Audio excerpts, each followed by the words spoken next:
नमस्कार. लक्षवेधीच्या दुसऱ्या भागामध्ये आपल्या सगळ्यांचं स्वागत. मी प्रसाद काथे. देवेंद्र फडणवीसांचं महाराष्ट्रात वावडं कुणाला या चर्चेच्या दुसऱ्या भागात आपल्या सगळ्यांचं स्वागत करतो.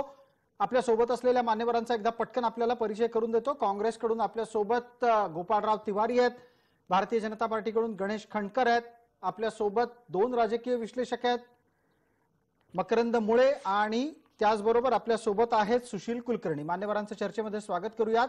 दोन प्रतिक्रिया आपण चर्चेच्या या टप्प्यात पटकन पाहणार आहोत. एक मनीषा कायंदेंची प्रतिक्रिया आहे, दुसरी उदय सामंतांची प्रतिक्रिया आहे. ही दोन्ही मंडळी आधी वेगवेगळ्या भूमिकेत होती, आता वेगवेगळ्या भूमिकेत आहेत. पक्ष बदलण्याचे दोघांवरही ठप्पे आहेत, पण ज्या ज्या ठिकाणी ते गेलेले आहेत त्या ठिकाणच्या त्यांच्या वक्तव्यांच्या बाबतीतला मुद्दाही तितकाच महत्वाचा आहे. आत्ताच्या घडीला वॉशिंग मशीन देवेंद्र फडणवीसांचा सरकारी बंगला सागर आहे या प्रकारचं विधान आल्याच्या नंतर त्याची री ओढणाऱ्या मनीषा कायंदे आणि उत्तर देणारे उदय सामंत.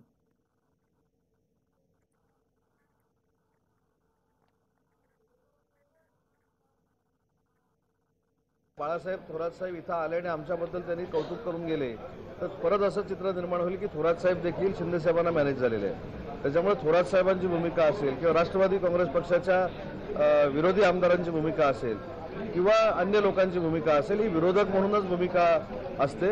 आणि विरोधक असताना त्यांनी जर आमचं कौतुक केलं तर महाराष्ट्रामध्ये एक वेगळा संदेश जाऊ शकतो. आणि म्हणून विरोधक म्हणून विरोधाला विरोध ते करतायत, याच्यामधनं काहीही यशस्वी ते होणार नाही. यांना ओरडण्याचा, दोष आरोप करण्याचा कोणताही नैतिक अधिकार नाहीये.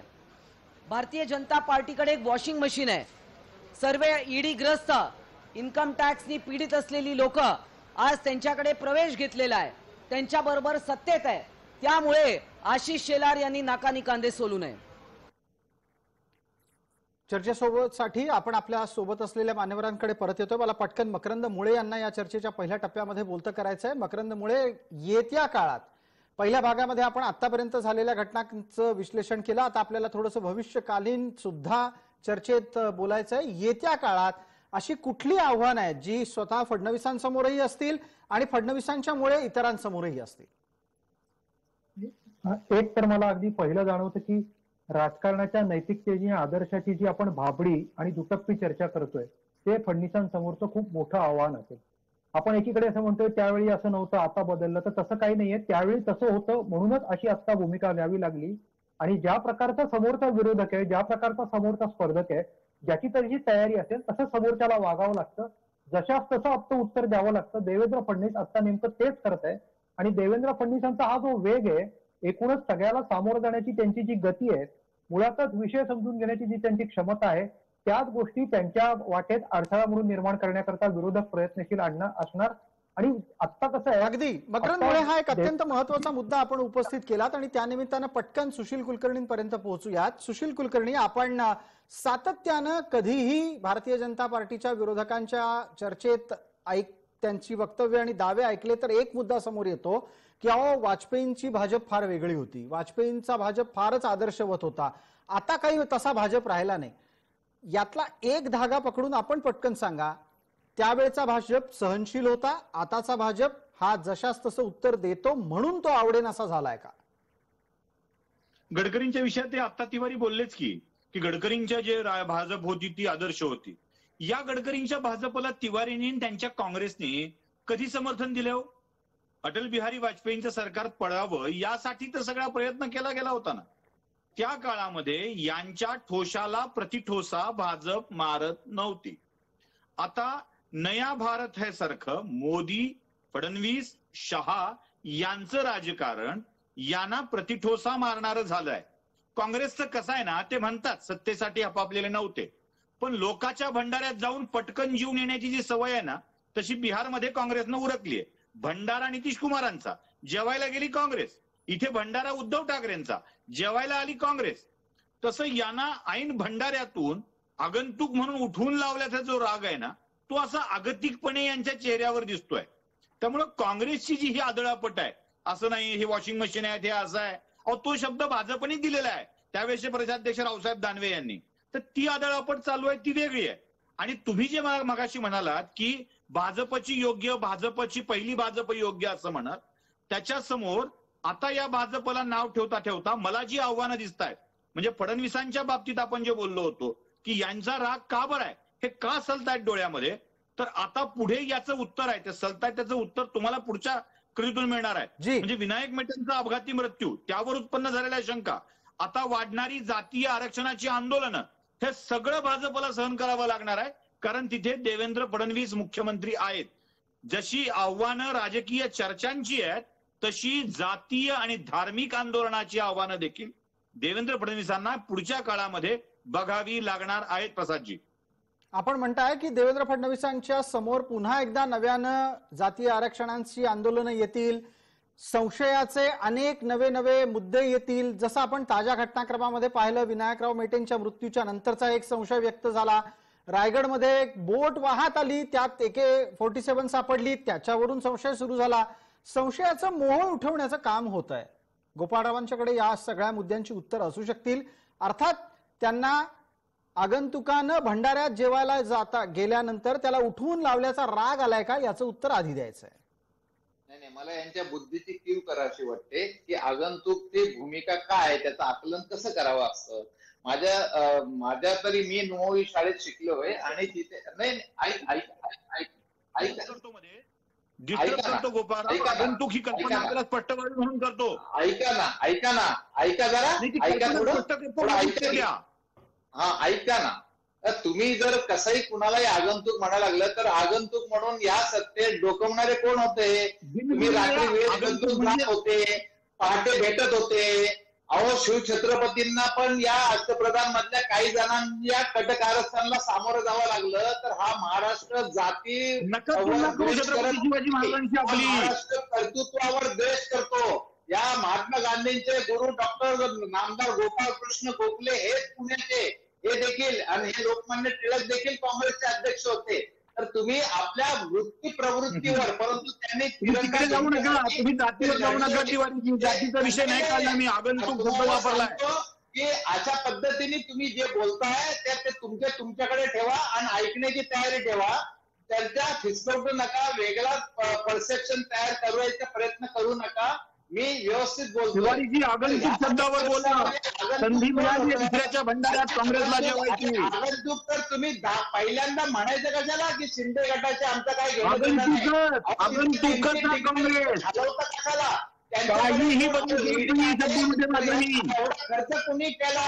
पराभूत झालेल्या पक्षाला सत्तेत जाण्याची संधी मिळणं, पीएम केअर फंडाचा हिशोब का देत नाही? सत्तेबाहेर फेकल्या गेलेल्या पक्षाला सत्तेत राहण्याची संधी मिळणं आगंतुकच म्हणतात. की हम करेसो कायदा असं नाहीये. हे अजून सुद्धा हे सरकार अनावरच अवैध आहे. या ठिकाणी सुप्रीम कोर्टावर त्याच्यावर निर्णय व्हायचा आहे. चौथ्या नंबरवर आहे, चौथ्या नंबरवर महाराष्ट्र काँग्रेस गोपाळराव. त्याच्या सगळ्या बिहारमध्ये नंबर शोधावा लागेल. आणि अशा पद्धतीने बघा, सभ्यता संस्कार आम्हालाही माहिती आहे आणि त्याने आपण चर्चेला तयार जाऊ. गोपाळराव आणि सुशील कुलकर्णी, एकच मिनिट. गोपाळराव आणि सुशील कुलकर्णी दोघांमध्येही हस्तक्षेप करतो. सुशील कुलकर्णींनी मांडलेला मुद्दा गोपाळराव पटत नसेल तर त्या मुद्द्याचा प्रतिवाद व्हावा. आपण त्या मुद्द्याला सोडून गावभर आपली बाकीची चर्चा नाही फिरवू शकत. मी तुम्हाला पुन्हा विनंती करतो, काँग्रेस नैतिक मार्गाने सत्तेत आली की नाही याचा मुद्दा आता पुढे गेलेला आहे. आता काय मुद्दा आहे? गोपाळराव ऐका, गोपाळराव ऐकून घ्या. माझा मुद्दा आपल्यासाठी असा आहे की आत्ताच्या घडीला आपण आगंतुकाच्या भूमिकेत आहोत याची जाणीव झाल्यानं बिथरलाय का काँग्रेसचं? बिथरले नाही. अहो, 10 वेळा निवडून आलेल्याला फार मस्त आहे. आम्ही 10 वेळा निवडून विजय झालेला पैलवानाला अर्ध्या हळकुंड्याने पिवळं झालेला 2 वेळा विजय झालेला पैलवान काय विचारतो तो? 10 वेळा विजय झालेल्या पैलवानाला काय आमची पेटत नाही का?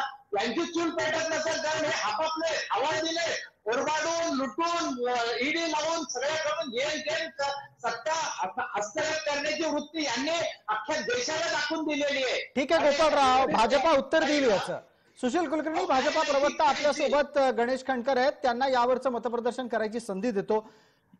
गणेशजी, आपण उत्तर निश्चित सुरू करा. विनंती एक छोटीशी एवढी आहे, हा चर्चा एका ट्रॅकवर, एका मुद्द्यावर राहण्याच्यासाठी प्रयत्नशील आहोत. चर्चा सारखी भरकटच चालली आहे.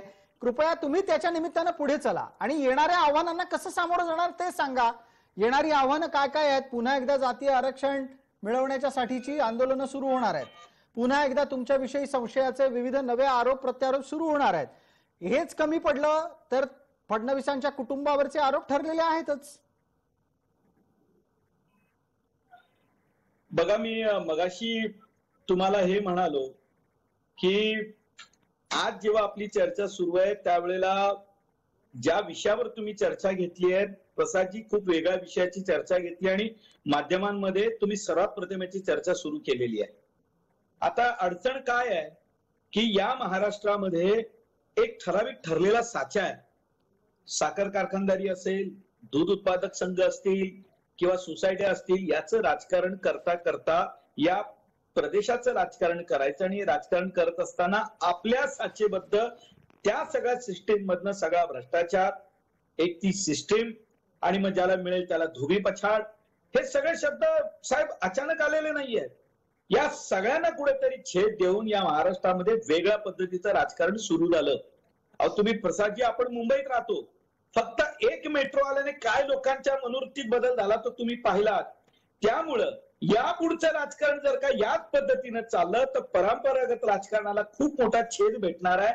हे लक्षात आल्यामुळं हे अनेक विषय तुम्हाला असं सुचवायचं आहे की प्रस्थापितांच्या पायाखालचं जाजम खेचलं गेलं तर ते बिथरतात. मकरंद मुळे बिथरतात नाही प्रसादजी, ते बिथरले आणि त्यांना त्यांच्याच भाषेत उत्तर देऊन तुम्ही जसे वागलात तसे उत्तर मिळाल्यानंतर जी अवस्था होते ती आज शरद पवारांची आहे, ती आज बाळासाहेब थोरातांची आणि ती उद्धव ठाकरेंची आहे. आणि हे सहन होत नाही. अहो आम्ही 2019ला असा धक्का सहन केला ना, पण आम्ही असा अक्रास्थळेपणा नाही केला जो आज काँग्रेस करते. काँग्रेसला उत्तर द्यायचंय याच्यावर. अक्रास्थळेपणा पहिला आरोप या चर्चेतला आगंतुकपणाचा झाला, आता अक्रास्थळेपणाचा आरोप आहे. नाही म्हणजे तो जो त्यांनी आगंतुकपणाचा जो आरोप केला तर या महाराष्ट्राच्या सत्तेमध्ये काँग्रेस कुठे होती हे गोपाळराव तिवारींनी सांगावं. त्यांना तर असं वाटतं की त्यांच्यामुळे इतर दोघांना सत्ता मिळाली.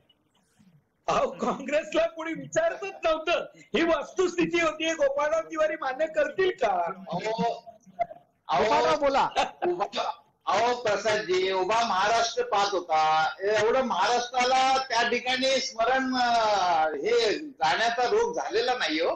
हे सतत गेले कोश्यारींना पत्र दिलं, आम्ही सरकार बनवू शकत नाही सांगितलं, मग कोणी सांगितलं? आम्ही पकडले होते का हात? तब्बल 1-1.25 महिन्यांनी काँग्रेसने पाठिंबा दिला. त्याच्यात त्यांनी परत एक मध्ये घाट घालून पार्टीचा शपथविधी करायला विचारायचा परत का सांगायला लावतात?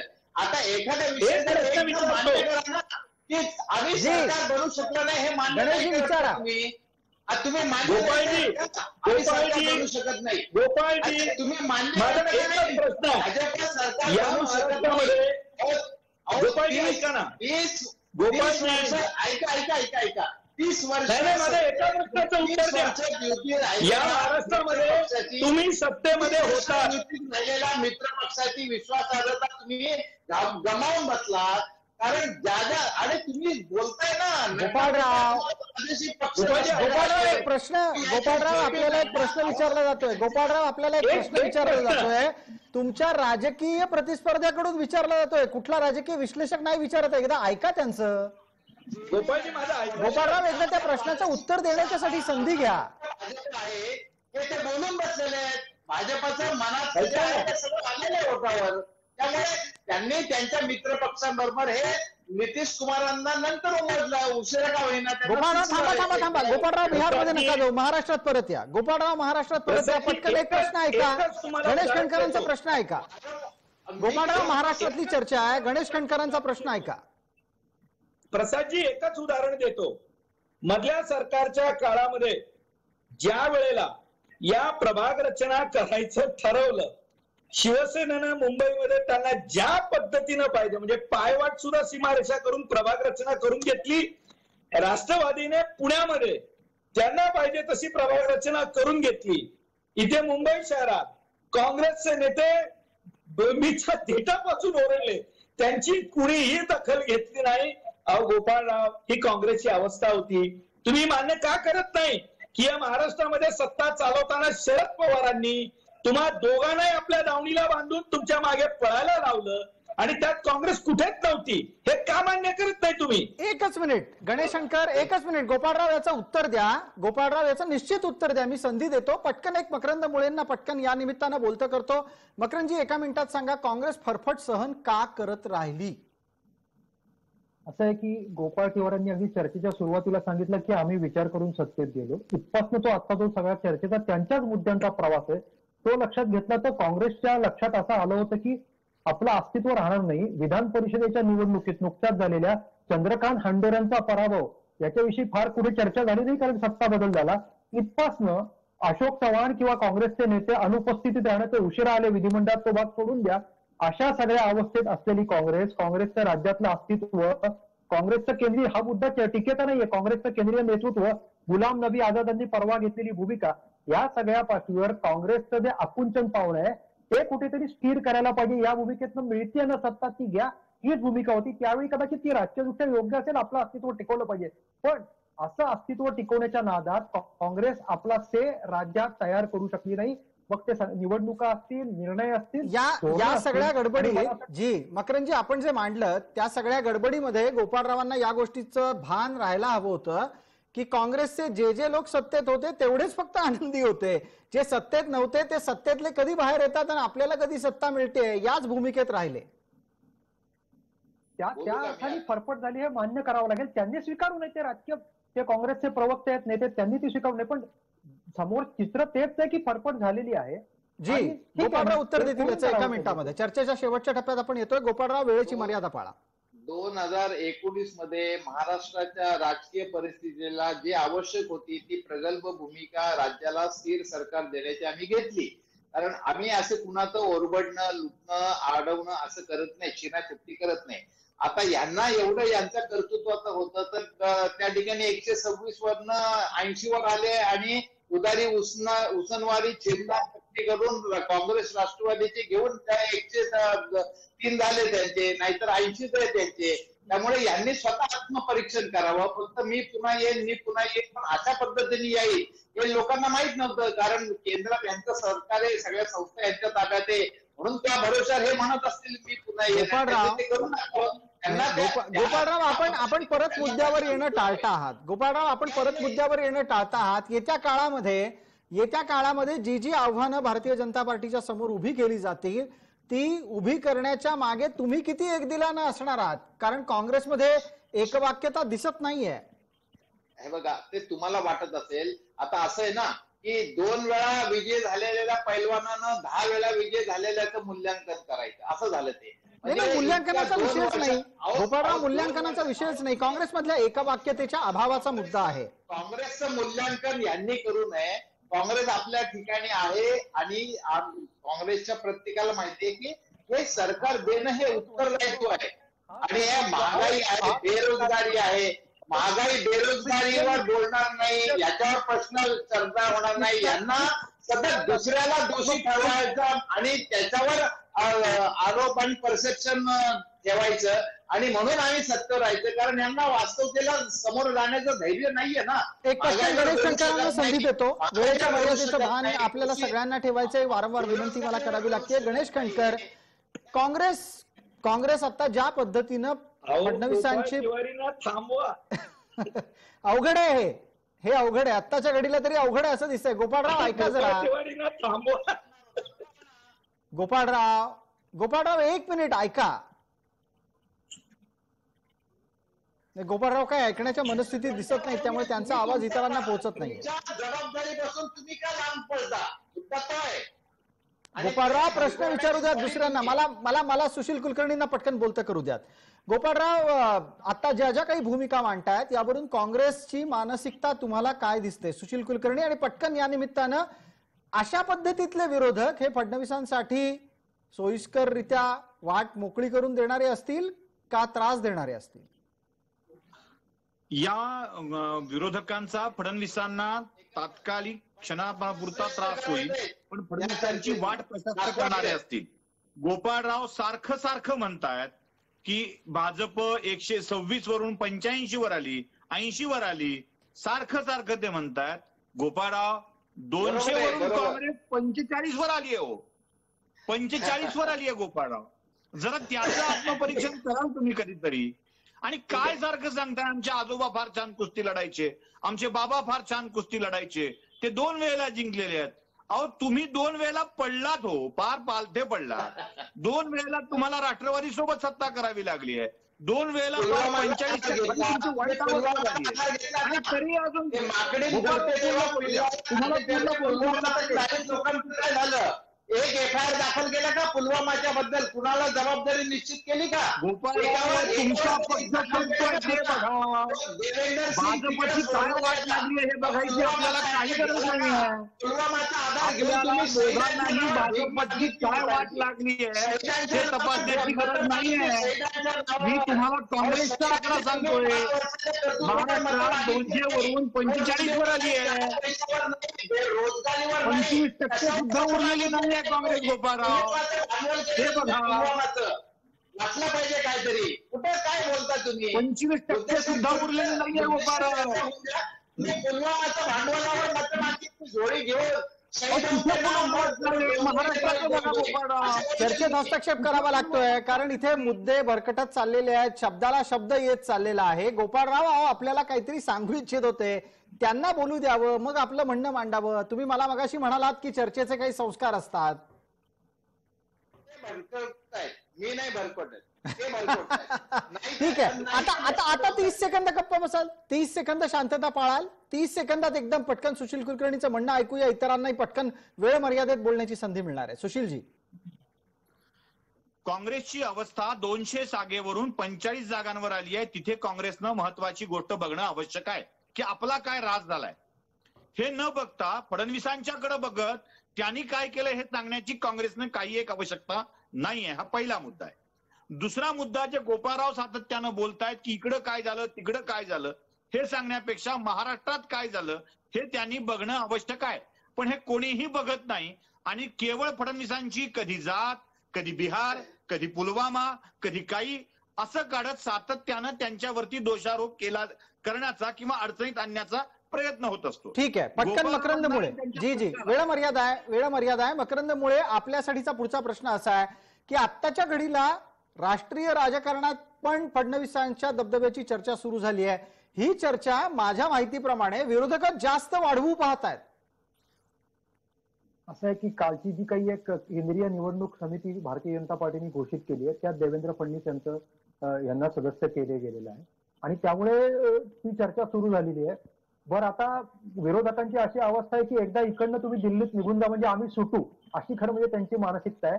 पण भारतीय जनता पार्टीचं जे दीर्घकाळ राजकारण आहे त्यात काही देवेंद्र फडणवीसांना इतक्या लवकर महाराष्ट्रातनं कोणी वरती घेऊन जाईल अशी स्थिती नाही. कारण महाराष्ट्राच्या राजकारणाची आजची जी नेमकी गरज आहे, आणि परत मी गरज जेव्हा शब्द वापरतो तेव्हा राजकारणाचा पोत बदलतोय. एकूणच 80-90 नंतरचं राजकारण, इथला तरुण मतदार जो आहे, युवा मतदार जो आहे, तो ज्या प्रकारे राजकारणाकडे बघायला लागलाय त्या राजकारणाकडे त्याचा बघण्याचा एक आयकॉन म्हणून देवेंद्र फडणवीस यांचं नाव पुढे आलेलं आहे. आपण दरवेळी विचार, पक्ष, विचारधारा याच्या आधारे नेत्यांची चर्चा करत असतो, पण त्याच्या कार्यकर्तृत्वाचा, त्याच्या विकासाभिमुख विषयाचा चर्चा करायला लागतं.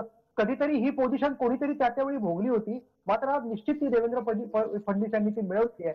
आणि त्यामुळे दीर्घकाळ राजकारण करणारा माणूस नको की कुठल्याही राजकीय पक्षाला वाटत असतं. त्यातनं हा आता देवेंद्र फडणवीस विरोधी अभियान महाराष्ट्रात सुरू आहे. मी जसं सुरुवातीला म्हटलं तसं हे दीर्घकाळ चालू राहणार आहे, पण त्याला काही पर्याय नाही. फडणवीसांना अशा सगळ्या अडचणींना सामोरं जाऊन त्यांचं राजकारण भारतीय जनता पार्टीला विजयी करणं हेच आव्हान स्वीकारावं लागणार आहे. पटकन पुढचा प्रश्न माझा गणेश खणकर यांच्यासाठी. देवेंद्र फडणवीस विरोधी अभियानात फडणवीस एकटे आहेत, दुकटे आहेत की सगळे सोबत असलेले आहेत आणि त्यांच्या नेतृत्वात आहेत? बघा, असं आहे की एकदा या पद्धतीनं उत्तर मिळाल्यानंतर जे राजकारणात होत असतं ते आता होत आहे. आमची याबाबतची मानसिक तयारी पक्ष म्हणून आहे. तुम्ही आता ज्या वेळेला आदरणीय देवेंद्र फडणवीसांबद्दल बोलतायत तर गेल्या 5 वर्षामध्ये त्यांनी या संदर्भात त्यांची जी कुवत आहे हे विषय समजून घेण्याची, हे विषय सोडवण्याची, त्यांनी ती कुवत सिद्ध केलेली आहे. आता दुसरी मुळात अडचण अशी आहे ना की आता जे राजकीय विश्लेषकांनी जे सांगितलं की या महाराष्ट्रातला तरुण आत्ताच्या राजकारणाकडे एका वेगळ्या भूमिकेनं पाहतोय आणि ज्या वेळेला या महाराष्ट्रामध्ये एक वेगवेगळा आयकॉन येत असताना डेव्हलपमेंट या विषयावरती जर कुणीतरी बोलतंय आणि 5 वर्ष त्या माणसावरती कुठलाही आरोप कुणाला करता आला नाही तर नक्कीच त्या व्यक्तीविषयी बघण्याचा दृष्टिकोन हळूहळू बदलत जातो. आणि ठीक आहे. म्हणूनच हे आव्हानं येणारच, आमची तयारी आहे यासाठी आणि त्यांनी सुद्धा स्वतःला तयार केलंय. पण त्यांनी जशाच तसं सडेतोड उत्तर दिलं ज्याची अपेक्षा यांना नव्हती. जी म्हणून ही गोपाळरावांना सर्व- वेळ मर्यादेमध्ये उत्तर देण्याची संधी मला गणेश खंडकर द्यावी लागते, त्याच्यामुळे मी आपल्याला थांबवतो. गोपाळराव 1 मिनिट उरलंय फक्त. हे बघा प्रसादजी, एकनाथ शिंदे म्हणले होते की आमच्या मागे महाशक्ती चट्टान की तरह खडी आहे, चट्टान की तरह. त्यामुळे केंद्रीय सत्तेचा, मोदींचा, अमित शहाचा, तपास यंत्रणांचा जो काही वापर करायचा, जो आधार घेऊन त्यांना त्यांचं कर्तृत्व दाखवण्याची ह्या महाराष्ट्राच्या पिचवर जी काही संधी मिळाली आहे त्याचा त्यांनी पुरेपूर फायदा करून जे काही त्यांनी त्यांचं कर्तृत्व दाखवलं त्यांचं त्यांना लखलाव आहे. आम्ही कुणीही त्यांच्या कुटुंबियांवर कुणीही आरोप केलेले नाहीत हे पुन्हा या ठिकाणी बोलतो. उलट यांना एकनाथ शिंदे देखील आता आणि शिंदे गट कसा कसपटमान त्या ठिकाणी वाटायला लागला, कारण हे वारंवार मुख्यमंत्री म्हणून आत्ताच्या चर्चेत पण यांनी देवेंद्रजींचंच नाव घेतलं. बघा आता तुम्ही मागचं रेकॉर्डिंग बघा. कुणी म्हणजे आज ते संविधानानुसार मुख्यमंत्री नसताना देखील त्यांना ते मुख्यमंत्रीच संबोधताय. म्हणजे आपल्या सहकार्याला किती आपण खालच्या दर्जाची वागणूक देतोय हे त्याच्या प्रवृत्तीत दिसून येतं या ठिकाणी. बघा तुम्ही. ठीक आहे, आपण या निमित्तानं वेळ मर्यादेची एक छोटी आठवण तुम्हाला करून देतो आणि आपली भूमिका आपण मांडलीत त्याबद्दल तुमचे धन्यवाद. तुमच्याच बरोबर इतर सर्व मान्यवरांचे या चर्चेत सहभागी झाल्याबद्दल मनपूर्वक आभार. लक्षवेधीच्या या चर्चेमध्ये तूर्तास इतकंच. सर्व प्रेक्षकांना जय महाराष्ट्र.